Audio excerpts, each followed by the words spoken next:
যে cross border করে যদি আসে সেটা বিএসএফ এর দায়িত্ব, যেটা অমিত শাহ তাহলে কি অকম্য?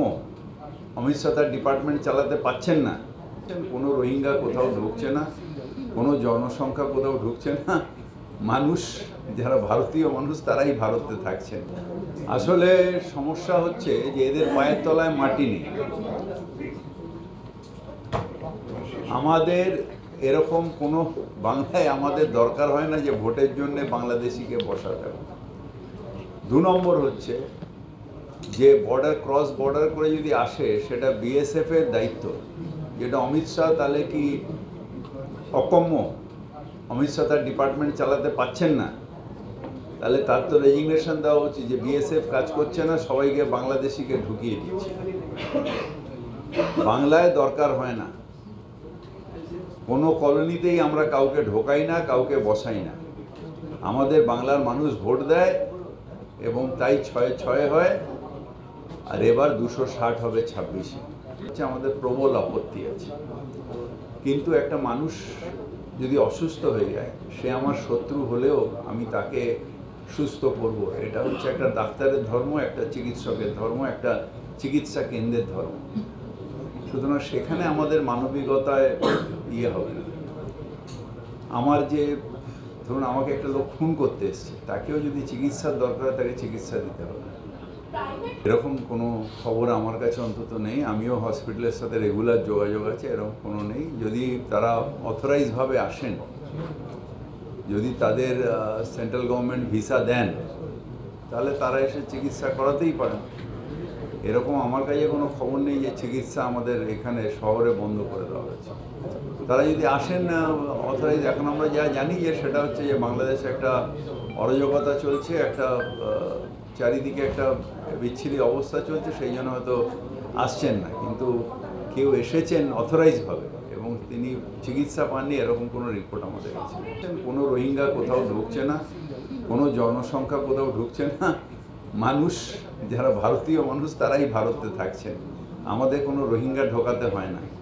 এটা হচ্ছে একটা কমিউনাল ইস্যু। রোহিঙ্গা করে একটা কমিউনাল ডিভিশন করার চেষ্টা করছে, মানুষকে বিভ্রান্ত করার চেষ্টা করছে।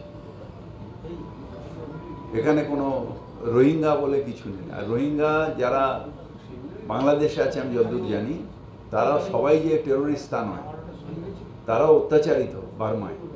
তার মধ্যে কিছু মানুষ নিশ্চিতভাবে হয়তো আর্মস হাতে নিয়েছে, কিন্তু তার মানে একটা সেক্টকে পুরোপুরি আপনি টেরোরিস্ট বলে দেবেন, এটাও ঠিক নয়। কিন্তু আমাদের এখানে কোনো রোহিঙ্গা নেই। আমরা কিছু বলতে পারি না, কারণ এটা সেন্ট্রাল গভর্নমেন্টের ডিসিশন। আমরা আমাদের দল এবং আমরা নিজেরাও ভারত সরকারের উপরে আমরা এটাকে ছেড়ে দিয়েছি এবং ভারত সরকার নিশ্চিতভাবে অ্যাপ্রিপ্রিয়েট নেবে।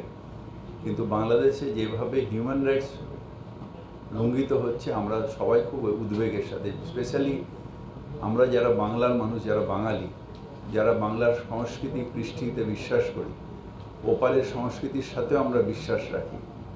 ওপারে আমাদের কাজী নজরুলের পরিবার থাকেন এবং সেখানে তার কবরও আছে। সুতরাং ওপারে যেটা হচ্ছে সেটার মধ্যে আমাদের উদ্বেগ বাড়ছে, এটা ঠিক হচ্ছে না। বিএসএফ অনুপ্রবেশ যদি হয়ে থাকে সেটা বিএসএফ এর দায়িত্ব, সেটা কেন্দ্রীয় সরকারের দায়িত্ব। কারণ বর্ডার কেন্দ্রীয় সরকারের, বর্ডারের এখন যা হয়ে গেছে 50 মিটারের মধ্যে কোনো আমাদের 50 কিলোমিটারের মধ্যে আমাদের ওদের সব দায়িত্ব। আমাদের কোনো নবীন প্রবীণের ব্যাপার নেই। এখানে অনেক নবীন আছে, ওখানে অনেক প্রবীণ আছে। আপনারা যেগুলো করছেন এগুলো নয়। ওখানে ওদের কনস্টিটিউয়েন্সিতে একটা ডাক্তারদের প্রোগ্রাম আছে, আর এখানে আমাদের মাইনরিটি সেলের একটা প্রোগ্রাম আছে। এটার সাথে কোনো সম্পর্ক নেই। তীব্র প্রতিবাদ করি। আমার জাতীয় পতাকা আমার কাছে সম্মান। আমার সম্মানকে যে নষ্ট করবে তাকে নিশ্চিতভাবে আমি করি। কিন্তু যেহেতু এটা অন্য দেশের ব্যাপার, এটা আমাদের সেন্ট্রাল গভর্নমেন্টের যে বিদেশ নীতি তার সাথে আমরা সমর্থন করি এবং আমরা আশা করব যে সেন্ট্রাল গভর্নমেন্ট অ্যাপ্রোপ্রিয়েট স্টেপ নেবে। সংখ্যালঘু বলছেন কেন?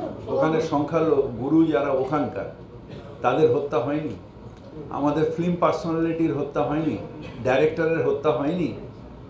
সুতরাং ওখানে মানুষের হত্যা হচ্ছে, সংখ্যালঘু মানুষের হত্যা হচ্ছে, সংখ্যাগুরু মানুষের ওখানকার হত্যা হচ্ছে।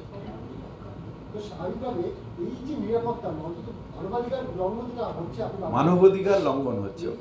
নিশ্চিত করা যাচ্ছে না কিন্তু তাদের নিরাপত্তা। আমি সুনিশ্চিতভাবে বিশ্বাস করি যে ভারত সরকার অ্যাপ্রোপ্রিয়েট স্টেপ নেবে, কারণ আমরা তো এখানে আছি, এখানে তো আমাদের পক্ষে সম্ভব না বিদেশ নীতি, কিন্তু ওখানে নেবে।